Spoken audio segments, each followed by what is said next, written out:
عبداللہ حمید گل صاحب، پہلا سوال آپ سے کرنا چاہوں گا، چونکہ آج کا جو موضوع ہے وہ ریاست مدینہ میں نوجوانوں کا کردار، اور پھر اس کی روشنی میں ہم پاکستان میں نوجوانوں کو کیسے امپاور کر سکتے ہیں۔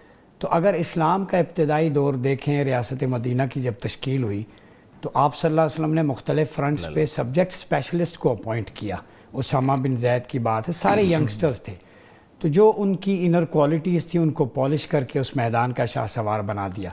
تو اس نبوی ماڈل کو جو ریاست مدینہ میں یوتھ کی امپاورمنٹ کا تھا، اسے پاکستان میں کیسے امپلیمنٹ کیا جا سکتا ہے؟ بسم اللہ الرحمن الرحیم۔ ڈاکٹر صاحب آپ کا بہت شکریہ، اور سنو ٹی وی کو بھی میں مبارکباد دوں گا کہ انہوں نے کم از کم اس بات کو سنانے کے لیے جو ہے عوام کا رخ کیا اور اپنے ٹی وی کی زینت بنائے، ورنہ آج کل تو روزانہ ہی کوئی اور ہی بات ہو رہی ہوتی ہے، اور جو اصل قوم کی تربیت کی بات ہے وہ بہت کم ہو رہی ہے۔ میں آئی ایم ریئلی امپریسڈ کہ یہ ایک بہت اچھا آپ لوگوں نے کیا۔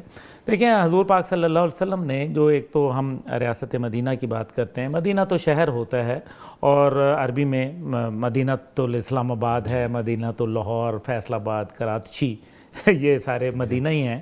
اور لیکن جو ریاست طیبہ جو بنیادی طور پہ کہ وہ اللہ کی جہاں احکامات الہی، اب اس میں بڑی انٹرسٹنگ بات یہ ہے کہ جب پاکستان جب بنا تو اس کی بنیاد کیا رکھی گئی تھی کہ ایک مسلمانوں کا جو ہند کے مسلمان تھے ان کی ایک محبت تھی اپنے دین کے ساتھ، اپنے ایک اللہ اور اس کے رسول کے ساتھ، اور اس کے لیے وہ ایک ایسا ہوم لینڈ چاہتے تھے جس کے اندر وہ اپنی مرضی کا جو ہے ایک نظام جو ہے، جو کہ ٹرو اسلامی concepts of equality and justice for mankind, اس کے اوپر ہو اور وہ لایا جائے۔ یہ پاکستان کی بنیاد تھی، اور پھر ہم نے دیکھا کہ ہم نے لا الہ الا اللہ کی بنیاد پر ایک خطہ زمین حاصل کیا، لیکن جو نظام اس میں لا کے پریکٹس کرنے والا تھا، جو محمد رسول اللہ کے نظام کے اندر تھا، وہ ہمیں ابھی تک ادھوری آزادی ہے یہ ہماری۔ تو ایک تو یہ بات ہے، اس کو سمجھنا تھا۔ دوسری بات یہ ہے کہ 73 کا جب ہمارا آئین بنا تو ہم اس کے اندر دیکھیں کہ اس میں بڑا واضح کہا گیا کہ حاکم اعلیٰ جو ہے وہ اللہ ہے، بے شک، اور اور پاکستان کا حاکم اعلیٰ نہ کوئی صدر ہے نہ وزیر اعظم ہے، بلکہ اللہ سبحانہ وتعالی۔ اور قرآن اور سنت آرٹیکل 227 کہ اس سے متضاد قانون نہیں بنے گا۔ تو پھر کیا آج آئین کی خلاف ورزیاں ہو رہی ہیں؟ یہ ہے فیصلہ۔ اب جو حضور پاک صلی اللہ علیہ وسلم نے ایک ماڈل دیا، اس کے اندر جو جوانوں کا کردار تھا، اس کے اندر بہت جو بنیادی چیزیں تھیں، کچھ میں اس کے اندر لکھی بھی ہیں کہ علم کی اہمیت ہے، جو سب سے پہلے کہ علم حاصل کیا جائے، چاہے اس کے لیے تمہیں دنیا کے کسی بھی کونے میں، چین کا ایک مثال دی گئی، اطلب العلم ولو کان بالسین، بالکل بالکل، اور علم حاصل کرنا۔ اور علم کون سا ہے؟ وہ علم نہیں ہے جو رب کے نام سے نہ پڑھا جائے۔ اقرا، پڑھ اپنے رب کے نام سے۔ ابھی علم تو اسرائیلیوں کے پاس بھی ہے نا، تو وہ کیا علم نافع ہے؟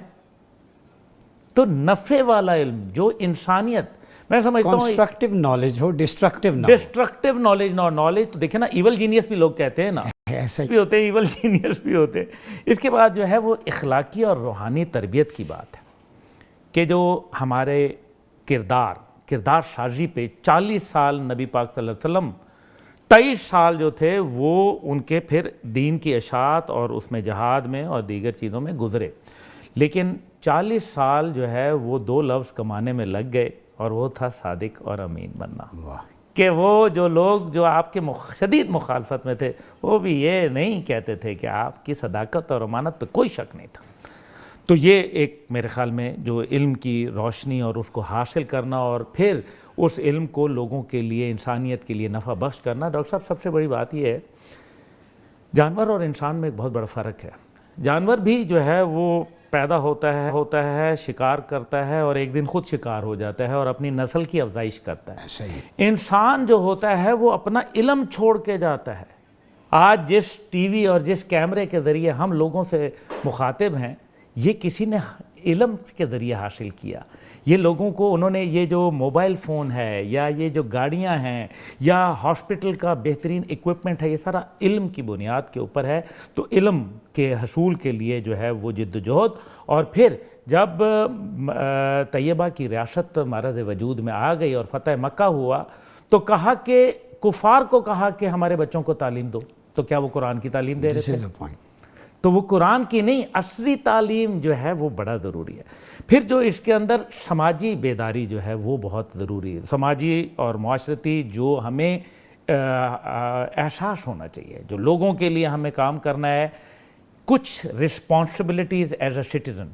پڑوسی تمہارا آپ بھوکا کا نہ نظر رہے. ہے ایمپیتھی ہونی چاہیے ہمارے اندر, بالکل بالکل. دوسروں کا خیال. دوسروں کا خیال سب سے بڑی بات. دیکھیں نا کتنا خوبصورت کہا گیا, نماز پڑھتے ہوئے بھی خوشبو لگاؤ تاکہ کہیں کسی کو گراں نہ گزرے, اور جو ہے وہ لوگوں کے ساتھ حسن اخلاق سے پیش آؤ, سلام میں پہل کرو, اور ایسا کرو ایسا کرو. اسلام سارا ہیومینٹی بیس تو ہے. ایسا ہی ہے. اسلام صرف عبادات کے لیے تو فرشتہ جس نے پہلا سجدہ کیا اس کو دوبارہ موقع نہیں ملا. یعنی آپ گفتگو کو اس طرف لے کے جا رہے ہیں کہ کردار سازی, علم, تربیت, تربیت یہ نوجوانوں کا اسلحہ ہے, ویپن ہے.